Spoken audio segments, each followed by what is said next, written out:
Back to Covered Dish, the show where we cook it up and eat it. How are you tonight, girl? Gosh, I'm amazing. I am in awe. I am always in incredible awe. So dish to me, queen. Dish to our viewers. Well, give us your vibe tonight. I love those lemon slices. You know I love those lemon slices. Thank you. You know, when life gives you lemons, wear them. And tonight spring has sprung.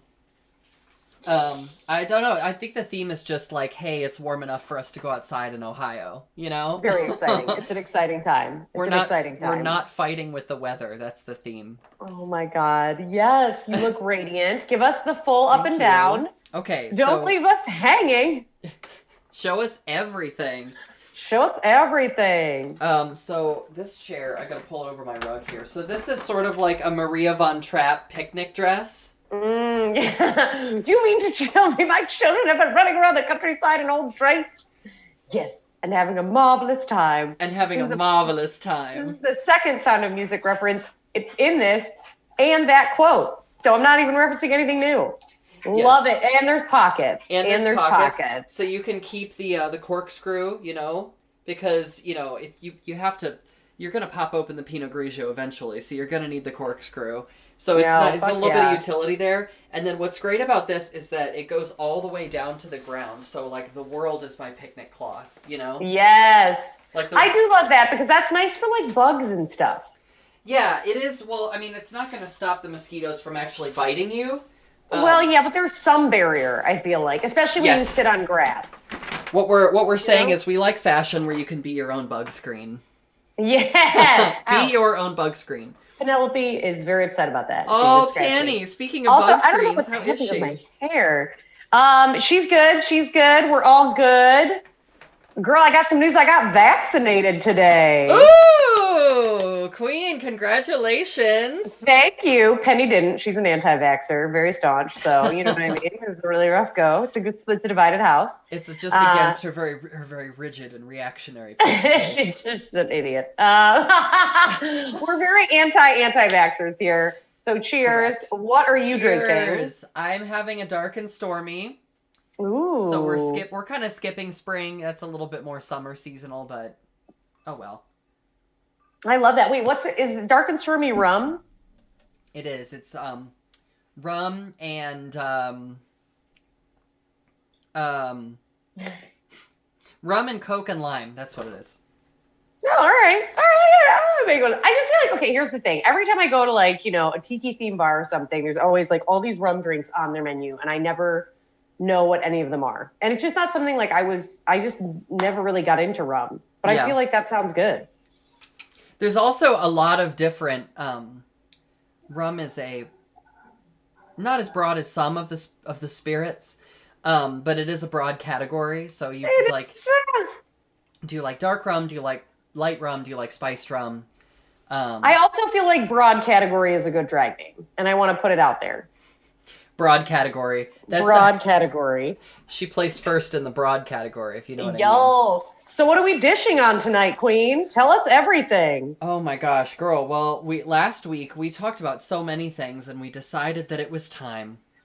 Thank you, Trash Panda. First of all, I love that name. Holy shit. So Trash Panda just said, yes, the hat is slaying. Thank you so much. Yes. Why, thank you. This dress comes with a nice little sash. And you can tie it around the waistband, or you can tie it in the hat, which is what I always like to do. Oh my gosh, I love that. Oh, I want to see the comments. I'm so bad at multitasking. I'll have to just... Oh, no, it's okay, girl. I have Streamlabs open, and they sort of like... Oh, good. They collate everything together, so I can just keep you abreast. Oh, keep me abreast. Keep me abreast. Oh my God. Anyways, I would have said apprised, but that's just not as fun, girl. That's not us. It's after hours. It's after hours. You can be apprised from 9 to 5. And then we like to be kept abreast from 5:01 to the rest of time. So anyway, we talked about a lot last week, but we decided that we needed to talk about Ménage à Trois was the sort of like, that's the catchiest thing to put on the title card. Pull them in, baby. Pull them in. Clickbait, not clickbait. But anyway, we wanted to expand that discussion into physical needs and relationships. So this is a very challenging thing. And of course, we talked about this before with friends with benefits and non-monogamy. We've danced around this topic before, but we wanted to talk really specifically about, hey, are you going to have sex with one person for the rest of your life? And also, what is it like to manage the emotions of multiple people in a sexual experience at once?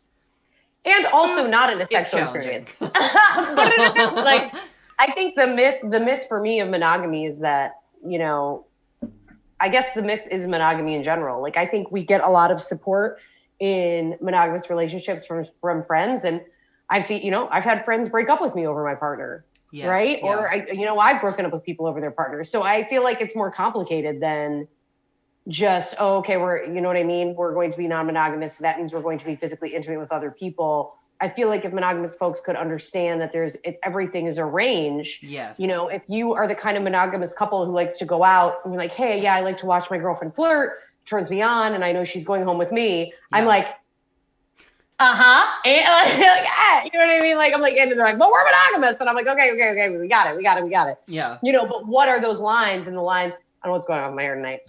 It's very Kelly. Girl, you look fine. You look fine. Don't worry about it. It's like volume. It's Pantene Pro V. It's lifted. But you know what I mean? Like what are, and we are told by society what's monogamy, and we're told, you know what I mean? In queer identity, the ability to kind of flip that on its head and say, you know, I can kind of rewrite the rules. And I feel like queer folks, you know, and cis folks and straight folks still don't. But before we get to that. Yeah, well, let me pause really briefly to say Gavin Danger is watching and says, what a good topic. And I just wanted to say, hi, Daddy.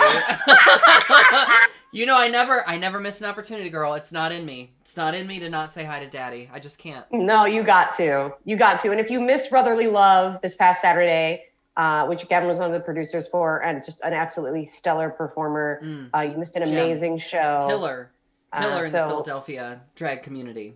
We'll keep you posted. Look at that hat, just pillar, just being propped up by pure sex appeal. So thank you for watching. But I think that's really, really important. But before we get to that, yes, we're going to dish on the hottest thing next to sex with multiple people, which is appetizers. I think we can all agree on that. Yes, sex is a hot definition too.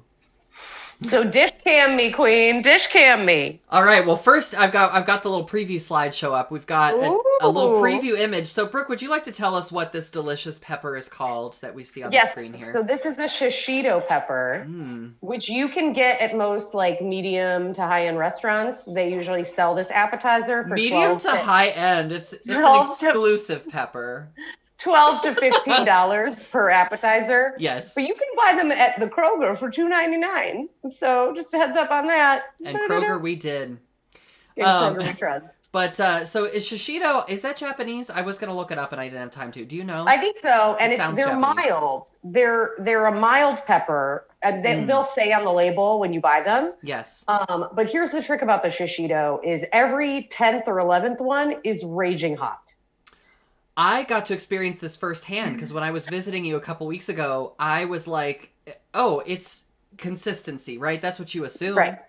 And I think the whatever chemical compound it is that is spiciness, it skips like 10 peppers. Yeah, it really does. It does. And I like that because as we think about intimate relationships with multiple people, I feel like it's a pretty good metaphor. I'm dead. Listen, one of the joys of co-hosting with you is that you will always wrap it back onto theme. You are I love a callback, girl. You will keep me on the dish cam because I always forget, and you will keep it back on theme. So, thank you to you. Because every 1 out of 10, you gotta, change your address. So we're having shishitos, very, very shishito. That didn't work out. And what's write it off. It's fine. A for effort. No, we'll cut it in post. Well, fix it. Can we take that one out? Can fill a bowl. And what's the difficulty rating for this appetizer? Oh my gosh. Embarrassing. I would like to put it at a negative, but I didn't because of the sauce. Oh, because of the sauce, which we see pictured here. So I'm gonna now switch you to the full size. We're on the full dish cam, and that beautiful evening light coming through. It's called a ring light. Oh no, I mean the reflection of the sun on the back wall. That is nice. Beautiful. All right, here we go. This is going to be fun. I'm going to spill peppers all over my stuff. Oh, gorgeous. Wait, hold on. I'm just going to move these. Hold on. There we go. Oh, yes. Oh, that looks great, girl. They're delicious. So what I do is I really lightly coat shishito peppers after you wash and dry them. They have to be really dry in sesame oil and salt. And that's it. Bake the shit out of them at 425 for 10 minutes. Oh, wow, and then when they come out, it is 425. I never put my oven on 425 unless I'm doing leeks and carrots. But anyways, that's another story. We don't have that kind of time for root vegetables. This is a quick dish. 9 minutes in the oven, max 10. Beautiful. So it's beautiful for quick. We've got 3 people coming over for group sex. Everyone has a dietary restriction. These are vegan. These are paleo. These are, I don't know if they're keto. We'll find out. You can use any oil on them, so they probably are. Girl, when your 3-way turns into a 9-way, you don't have enough food to feed everyone. What are you going to do? I got to pick up a pallet of Gatorade and some shishito peppers. Because you want to keep those electrolytes up. Let's talk about the sauce. Mm. So I use a vegan mayonnaise. Beautiful. So what is vegan mayonnaise? Obviously, mayonnaise has a lot of egg in it. So it's just an egg substitute. Okay. They use a plant-based egg substitute, but everything else is pretty much the same. So you use whatever mayo you like, Dijon mustard, salt, pepper, tons of crushed garlic, and then fresh lemon juice and cayenne. You got to have fresh lemon juice in there. You know what I mean? I just have Eileen over, squeeze her earrings, and I call it a day. But only 3 will do. Only 3 Only squeezes. 3. So this is, and they get nice and blistered. Oh, yeah. Yes, and I love the sesame seeds on top because it gives it just a little bit of sesame-ness on top of everything else that's going on there. I do need black sesame seeds. I meant to buy those this weekend for the dish. But I don't think they taste much different, but oh, girl, how are they? They taste like $12.99, girl, but they were $2.99. Mm-hmm. You know what? I can honestly say that in the realm of personal style, what you said about those peppers just made me think about something about the realm of personal style, which is the true. You don't need to have money to have style, right? There's a thing about class where there's sort of like, socioeconomic bad stuff like boo capitalism. But the great thing about style and opulence is it's about looking like $1 million on $12.99 budget. I love that. That's those shishito peppers. And they're great. That's the shishito. And if you put those on like a black long plate, it just looks like Cameron Mitchell, baby. Yeah. Forget it. Oh, it's all about the presentation. My God. Those peppers are great too because it's very how do I say? It's just a lot of green and then there's a little bit of white on there and then like a little bit of the skin picks up some of that beautiful like charred black color. So you can really do some nice presentation things with it because it's such a like pop of green color. It is. You could even do like a different type of salt, like a red or a pink salt on it. I love like a hard kosher salt. I love those. So yeah, that's our dish. Take me off the dish cam, girl. Now it's just this dish. Now it's just us. It's just us, baby. Oh, good. So you can be candid here. It's just us. We're on a live stream show. Just us and all of our friends. Also, I'm not used to using this chair, and I keep going like this because I'm used to a lower chair. So I'm just like, yeah, Oh no, it's gonna keep going. Okay. That's a very butch lean. It's very butch for this outfit. I don't know if I can. I'm 10% quarterback. You know what I'm saying? I am. This is serious. No, I believe you. I believe you. No, you know it. I also don't know anything about football, so I don't know what that entails. Okay, I'm just 10% butch. We don't need to use football metaphors up in this place. But girl, I have to say I miss living with you because when my contact goes down the drain into the U-trap, you're my first phone call. I'm very good at household tasks and putting together furniture. And I feel like I have been with 2 types of butch people who are like, no, I'm going to do it.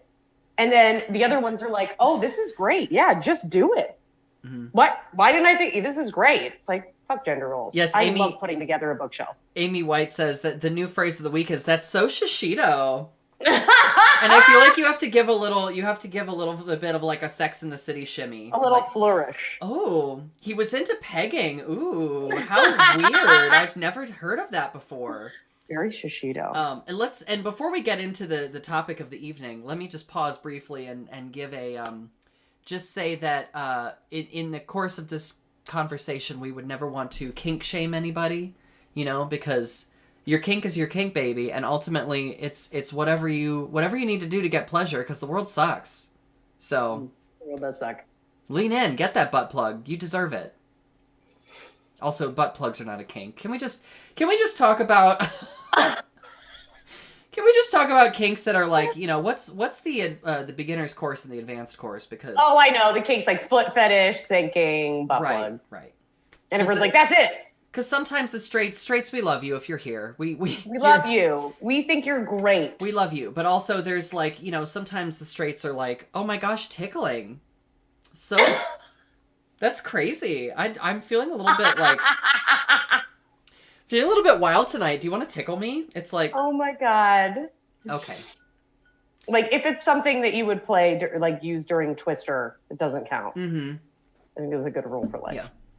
And I would say normally the whole daddy thing is not a kink, but I do take it to somewhat the extreme, girl. I feel like anything is a kink if you put your mind to it, girl. That's true. I just feel like that's true. You know what I mean? Vintage decor is my kink. Exactly. Oh my God. No, first of all, we all know your kink is dishware. Everybody knows. Oh. Kink, love language, pastime, all of everything. The above. Love language, everything. Whole nine. Wait, Did you say love language? I did. You did. And I said it again because I was like, that's true. I'm just going to repeat what you say. We talk about love. I think we like to make fun of love languages, but we also acknowledge how true they are for the two of us specifically. But they're just very like... Oh my God, yeah, I love old shit. I love old shit. I have so much old shit. I'm like, oh my God, is it from the 1800s? It's falling apart. Yeah. I love old shit. I know. I call them antiques, but everyone I've ever been with calls it old shit. Calls it garbage. You know what? But no, I love your garbage. You have some good items. I have some good garbage. I'm fun to shop for, or terrible to shop for, depending on how you feel about old shit. So, the dish on the Ménage, girl. So, give it to me. Oh, yes, Gavin. Le Creuset. Yes, and William Sonoma. Sur la table, baby. Sur la table. Oh, my God. You get me a bunt mold, and it is all over. We are not going anywhere. I'm going to grease that bunt mold until the cows come home. That purple Le Creuset isn't going to know what hit him. You can get a purple Le Creuset that matches your hair. Could you imagine? Could you imagine if they had a lilac stand mixer from KitchenAid? I would die. Oh my God. I'm sure. Also, if you would like to visit my Amazon wish list, you can go to www.amazon.com.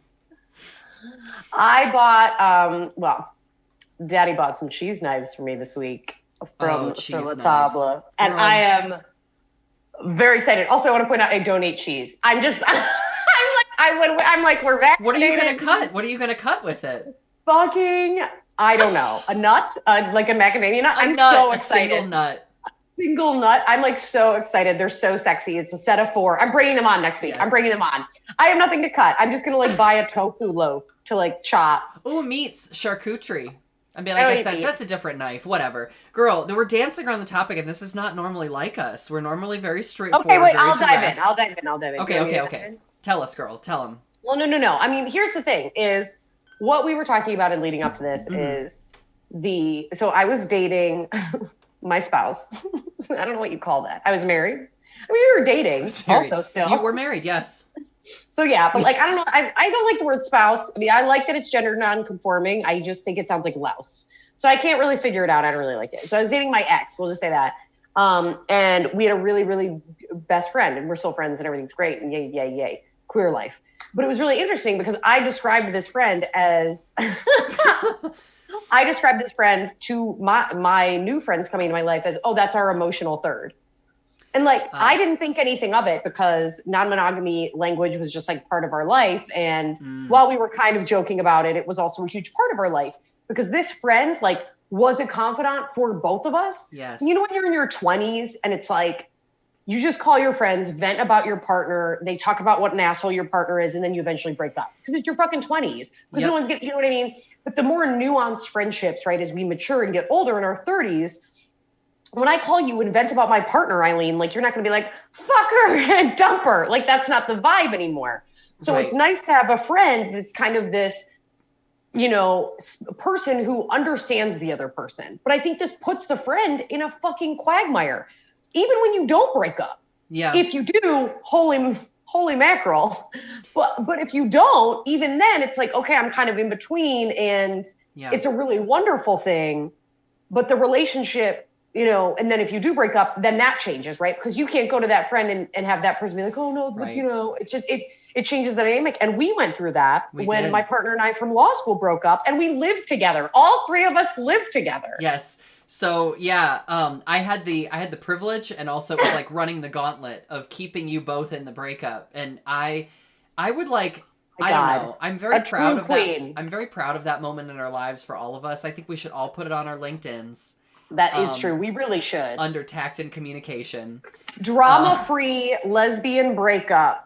Plus, we both kept the best friend / roommate. Yeah. So it was great because I was working with your partner at the time. And oh my God, on top of that. I reported to your ex, and we were also really good friends before that situation started. And it was just kind of like, hey, would you like to live with us? Ha ha ha, like as a joke. And I was like, no, that's a great idea. I would love to live with both of you. I love you both. I just feel like you guys are both, you're just inspiring people. Like I would just want to get up and do stuff just being around you. And also you're both like super funny and like, yes. And so I was like, yeah, when are we doing it? So we looked for houses, we moved in, and then I think a year, you and I lived together 2 years. After the first year, you guys realized it wasn't going to work out. So you split up, and they moved out, and you and I still live together. And I think after that, because it's natural that it's a really big moment in your life, you and I were becoming very close during that time. Mm. And it's like, it's only natural that it was a big life event and you want to talk about it with the person you're living with and also like a close friend. And here's the thing. I don't think that you don't have to be completely Switzerland about it. You know what I mean? You can't be like, I can't say anything at all. Right. But you do have to say, I think you just have to be really clear about moments where you're like, okay, it's getting to the point where I know them, I'm still friends with them. Like I can't talk about it at that level, or I'm not the person that you can necessarily vent to in a certain way where you could vent to somebody who is a truly uninvested third party. Does that make sense? I would challenge that because I think you were good for venting. I think both of us were pretty respectful, even in our venting, because we didn't end in like a really dramatic way. And I think you lucked out on that.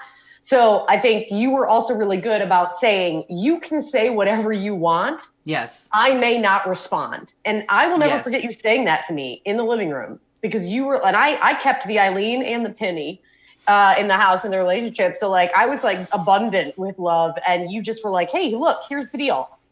I'm never going to tell you not to talk to me about anything. If I don't feel comfortable responding, I won't. Like, I'll still listen. I'll still hear you. And it was this powerful line and boundary. I think you drew, girl, you were wise beyond your years, even then, where it was just this moment, because you're so young and youthful and vibrant. So, if I could just pull this back. I think that was a really good, and again, it wasn't a line for me. So you weren't like, and I've had friends do that, where they're like, okay, you can't talk about so-and-so. I'm like, all right, cool. Well, that's a part of my life, me processing the grief of that loss.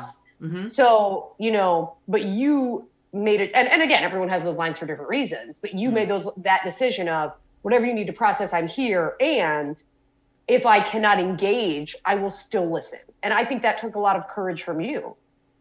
Yeah, I think I was just really determined with myself. I was like, I want to keep both of these people as my friends. Like, I care very dearly about both of these people. Mm-hmm. And so I don't know, it just made sense to me, And also, you're so good at this. And there are so many people who aren't. So if you ever need lessons.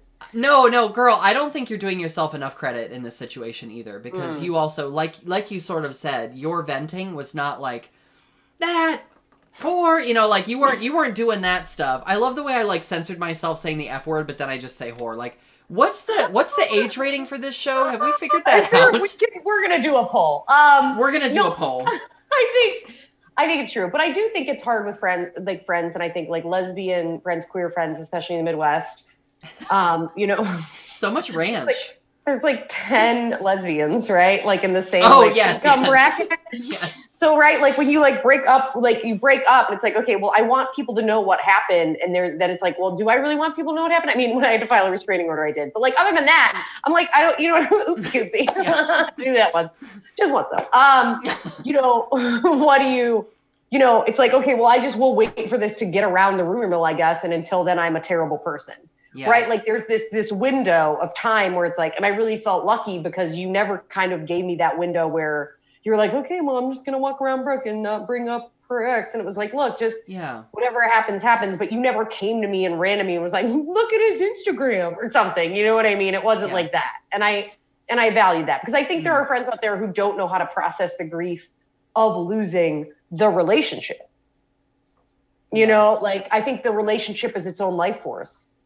And if that is how you have interacted with anyone, even romantically, if they've interacted with you, I've had folks who like, oh my God, tell me if this has happened to you. You're in a 10-year relationship, so maybe not.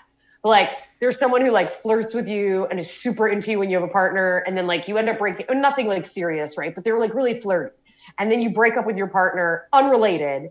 And you're like, oh, okay, well, like so-and-so is probably going to come around. And they're like, hell no, because the rules have changed. Yes. Well, and also I think, yes. Sometimes you find love in a hopeless place, Rihanna. And I think that is what people are attracted to sometimes is the fact that you're unavailable. Mm-hmm. Right. That was part of the dance. It was part of the seduction. I was trying to remember what Kate McKinnon said in that, anyway, it doesn't matter. I forget the name of the movie. Carol? I think the name of the movie is Carol. But it was so funny where she's like, it was part of the seduction. The way she says that. But no, it's true. I mean, so managing people's emotions and the state of the discourse, like these are the parameters that I find are sustaining our attraction to each other. Because I've got, I've been talking to somebody for a while, who is, I think, Brooke, you coined the term side B-boo for me, and I really like that term. Oh, yeah. So my side B-boo of some time now, we have a certain language, a certain discourse style, and I think if you want to reach beyond that, that's okay, because we've been talking to each other for a certain amount of time. But basically, like, if you want to dip beyond that and talk about real shit, you have to sort of, like, put some, you have to kind of, like, okay, I need to ask you about something, and then it's like, oh, okay, we're gonna right, like we meet each other's needs on a certain level, and when we deviate, it's okay, but there almost needs to be a disclaimer, right? Yeah. So it's like, hey, I really like the way we've been engaging. Yeah. My status has changed. Right. I'm out of a relationship. I still don't want our dynamic to change. So if that works for you, great. Yeah. If you can still flirt and whatever it is, if not, the upfront nature is so difficult. Yeah, it is. And you know what's funny about the both of us is I think we're both like, okay, let me tell you about me. Here's my PowerPoint slides. Slide 1. I really like direct communication. And they're like, really? I couldn't tell. And some people don't really find that sexy, which I think is hilarious. Yeah. Because I have talked to people at the bar, Remember going out? I remember talking to people at the bar, and it's like, hi, I find you attractive, and it's like this sort of like traditional seduction, and I'm like, cool, here's the thing about me. My blood type is blah, my moon sign is blah. If this happens, we can't be doing this, and they're like, whoa, hold on a second, Like, I'm just trying to be upfront about where my landmines are so you don't step on them. Right. And I want to know where your landmines are so I don't step on yours, but sometimes people are like, thank you, ma'am, never mind. You know what I mean? Well, and I think it's interesting compared to your original threesome story about Harrison's bar. Oh, threesomes. That was the topic. I was sitting here like, what was the topic? I forgot.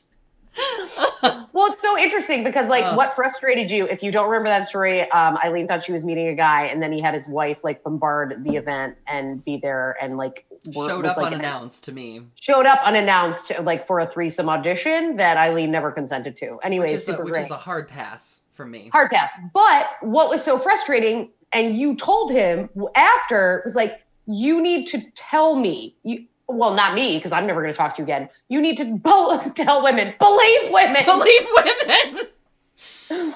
when we say it's really sexy. Yes. And to tell us that you're trapping us into a threesome with your girlfriend because love is dead.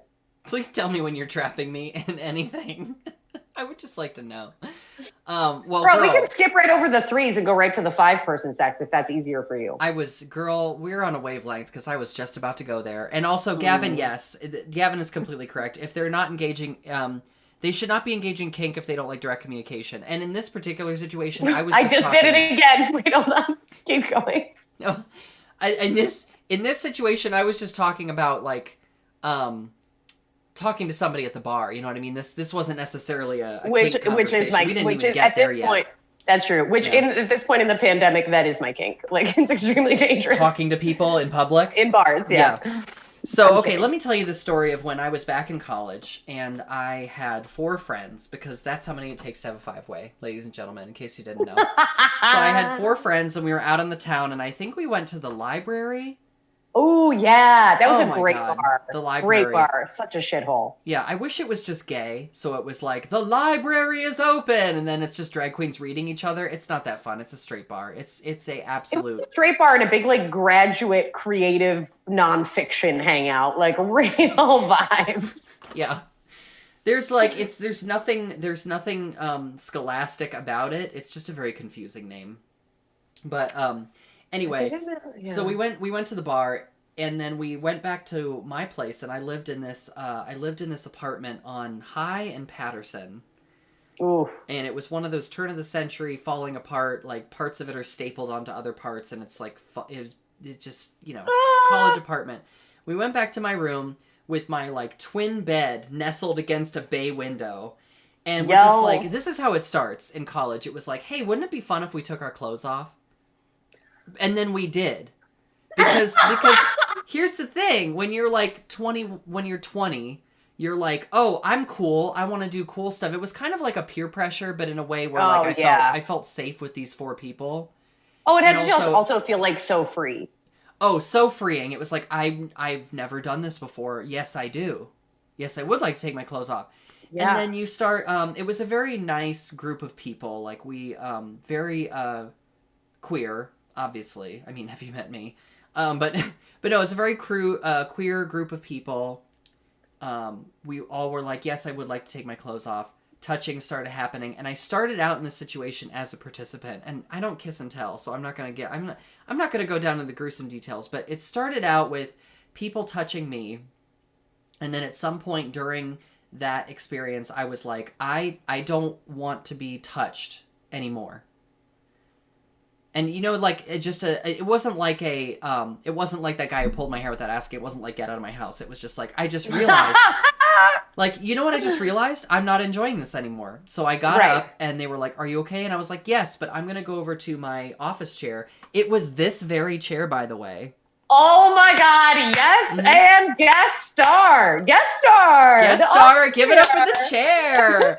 I've had this chair for so long, I need to buy a new one. But it's like, the indentation of your back is in the chair, and you can't, like, you have to earn that. So anyway, so I went and sat in the chair, and I was like, oh, do you want us to leave? Should we go? And I was like, no, please keep going. I am now just going to watch. And I think, like, sometimes, because for me, I realized it's overwhelming to manage the emotions of, like, sometimes it can be overwhelming to manage the emotions of one other person. Right. And I'm a very mano a mano person, I learned after this experience. But 4 people at once, I was like, this is too much for me to handle emotionally. I'm going to sit back and watch. And that's also where I discovered that I'm a little bit of a voyeur. Which is funny, Brooke, because as a burlesque performer, I'm also an exhibitionist. Right, but that's what's so amazing. Because I'm like, I think I'm both a voyeur and an exhibitionist. That is, again, you're the total package. There's nothing you can't do.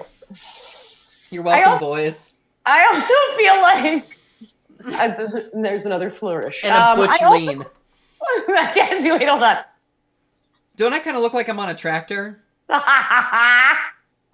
Very rough trade. Rough trade.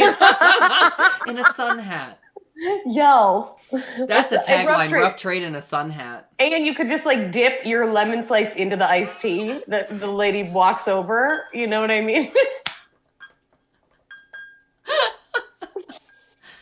also feel like, okay, just shout outs and like congrats on being a voyeur in what is fundamentally and arguably the least attractive setting for an orgy.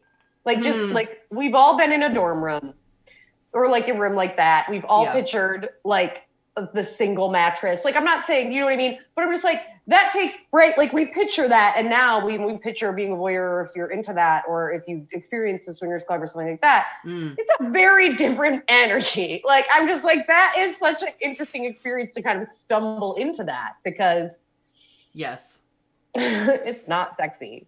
No. And it's I think there's a lot of pressure, especially when you're really young. We're still young. We're young. And there's a lot of pressure when you're young to be like, go with the flow, try new stuff. But sometimes you're like, okay, I tried it and it's not for me. One time, sticking along with kink, I was dating this guy for a while and he was really into tying people up. And I was like, oh, cool, I've never done that before. And I figured like, I'm kind of a bottom. So I was like, okay, I just assumed I'll be the one being tied up, you know? Right. So he was like, the stage was set. Picture it. So I'm standing up and my arms are out and he gets the rope out of the closet or wherever he has it. And he's like, ties my arms and legs out. And he was like, okay, I'm gonna approach you. This is the point where like he was really good about this. Cause he was like, I'm gonna approach you and you just tell me if at any point you want me to stop. Because when you're first starting out, you don't need to worry about safe words, like trying to remember some other word. You just say the word stop, and that should be enough. So, Brooke, he took one step toward me, and I said stop. I said no. I said no, ma'am. Not today, Satan. No. But I think that's a really good point that you bring up, which is yay, consent, and B, like the assumption. So I have this rule on first dates. So, and it comes from an assumption. So I went on a date with this woman and we started talking, blah, blah, blah. And then, you know, we started typical lesbian thing, instant nostalgia. We leave the date. We immediately start texting about what a great date it was. It is so friggin' ridiculous. Lesbians will like be nostalgic about like, wasn't that last drink amazing? Like we're still dating. I'm like, I can't remember that. I love you. No, it's great. I really love it too. It's like a big love language of mine. It's like reliving moments, actually. So, but I digress. So we're texting or something, and then of course things get sexy too soon. Kills the breeze, as Angie Healy would say. I say like, oh, I have a stripper fantasy. Yes. Like, oh my God. She's like, oh my God, me too. And I'm like, Yahtzee, because looking at me, 10% quarterback, made some assumptions. So I made some assumptions, y'all. I got $100 in singles. What up, Chase? And I got him in a little band. Yes. Because like, I'm not, you know what I mean? I'm trying to make it real. Verisimilitude. I'm in this. Oh my God, I always forget you're a linguistics master. And I have this Betsy Johnson teddy that my ex-boyfriend, but like whatever, in college, I don't know. I don't think we were engaged. Anyways, talk about that another time. My ex-boyfriend, my long-term ex-boyfriend got me, and it was this like pink bows everywhere and like black lace, but like just terrible, like baby doll cut. I looked 3 months pregnant. Like it just automatically, like it's just not a good cut for my body. Empire waist and then just like floof. Right. It's just boobs like what? And then floof. And I don't even have boobs. It's just floof. So I have it on like under my thing, right? And I'm like under my clothes and I go over to her place. And I'm really excited. And then I'm like, hey, okay. And I have the money. Right, which I didn't really think about because I was just trying to be a supportive partner because I don't think gender roles should play, you know, I'll bring the money. Yes. It's my fantasy. She comes out in lingerie dancing to Mariah Carey's Touch My Body because she had a stripper fantasy where she was the stripper. Hold on. You were like, and now bring it to the stage. And then she comes out and she's like, yes. It's a nightmare. And I'm there in lingerie under my jeans. Okay, which I don't know if you've ever tried to wear like like lacy, frumpy lingerie under your jeans, while also kind of getting turned on, which is for 10%er over here. But like, you know what I'm saying? Like, it's also hot. Like, she's hot. It's not like a bad thing. Yes, but I don't know what to do. It's a whole nightmare. The whole thing's a nightmare. Oh my God. I end up also stripping. She gets a UTI. Nobody wins. Nobody it was just wins. An absolute nightmare of an evening. And it was great. And I learned a lot. But this is my question. This is my question I now ask on first dates. When I say I have a stripper fantasy, do you assume I am the stripper or do you assume I'm doing the tipping? And I'll tell you what, it hasn't failed me yet. It's helped me a lot. It's a great conversation starter. And even if the woman is like, well, actually, like, I would also like to strip. I'm like, that's great. Go team. But what is the assumption you make when I say it? Because I just need to know where your brain goes. And now you know what to do on first dates. The stripper fantasy or the conversation? The conversation. I'll never tell. Oh my gosh, girl. Listen. We ran late tonight. We did. We ran late. Don't wait up. Don't wait up, kids. Don't wait up. It's not even 8. Well, this has been so much fun. It's always so fun. Please comment what else you would like to hear from us in the chat. And obviously, this episode will be up. Go for it. Oh, no, I was just going to say, don't forget to like us on Facebook and subscribe to our YouTube channel. You can find us in both places by just searching for Covered Dish. Follow us on the gram at Covered Dish. Yes. We had our first IG live show this past Saturday, and Nina West stopped by of Drag Race fame. NBD, no big deal. Nina West just popped by and said, hey. So I was like, nice. We were in the IG live, and I was like, are you here by mistake? Did you click the wrong button? I was like, I think I found a glitch in the system. Right, which was not great. Dress for the job you want. You know, I should have really just showed up in this moment. But anyways, we'll be doing IG Live again. We'll be doing a lot of collabs. And we are very excited for next week. Next week, the dish is... in person. This time it's personal. This time it's up close and personal, baby. So let us know. I mean, for this or any episode, let us know if there are any topics that you are dying to hear our opinions, our thoughts, our musings about. Because we always love to have suggestions about what we should talk about. And girl, we're going to be getting together on Tuesday nights at 7 p.m. Eastern Standard Time anyway. So we might as well see you there. Yeah, that's right. Keep those shishito peppers. If you need a recipe on that dish, you message me. I'll send it to you. The dip's so easy. Just put a bunch of garlic and a bunch of shit. You'll impress any number of people you have over for group sex. And Brooke will hook you up. So, all right. This has been a delight. You are a treasure, as always. Thank you. Girl, you are just... Look at that. Look at that, Luke. Look at that, Luke. Yes. Now, if you'll excuse me... I'm going to go drop a toaster in my 6th husband's bathtub. That sounds about right. You have a cruise to get on. I have plans. Thank you all so much for watching. We'll see you next week. All right. Bye, everyone.